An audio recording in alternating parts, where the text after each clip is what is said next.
صرف ایک غلطی ہو جانے سے لوگ یہ بھول جاتے ہیں کہ آپ اس سے پہلے کتنے اچھے اور بہترین انسان تھے۔ 100 دوستوں سے وہ ایک دشمن اچھا جو دل میں نفرت تو رکھتا ہے لیکن منافقت نہیں۔ انسان سب کچھ بھول سکتا ہے سوائے ان لمحوں کے جب اسے اپنوں کی ضرورت تھی اور اپنے دستیاب نہیں تھے۔ مشکل تو یہ ہے کہ ہمیں پیٹھ پیچھے بولنے والے با اخلاق اور منہ پر بولنے والے بدتمیز لگتے ہیں۔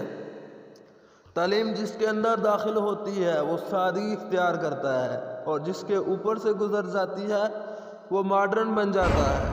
مطلبی زمانے میں نفرتوں کا قہر ہے، یہ دنیا دکھا کر شہد پلاتی زہر ہے۔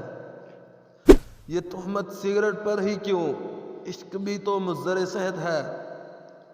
زمانے سے الجھنا بھی تو اچھا نہیں مگر یہاں حد سے زیادہ تو شرافت مار دیتی ہے۔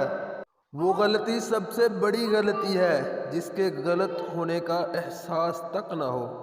کسی کو غلط سمجھنے سے پہلے اس کے حالات ضرور جان لیا کرو۔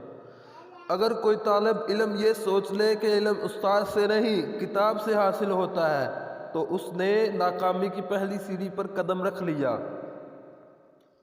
استاد اگر کافر ہو تو وہ شاگردوں کو قرآن پڑھا کر بھی کافر بنا دے گا، اور اگر استاد مسلمان ہوگا تو وہ انجیل پڑھا کر بھی مسلمان بنا دے گا۔ یہ استاد پر منحصر ہے۔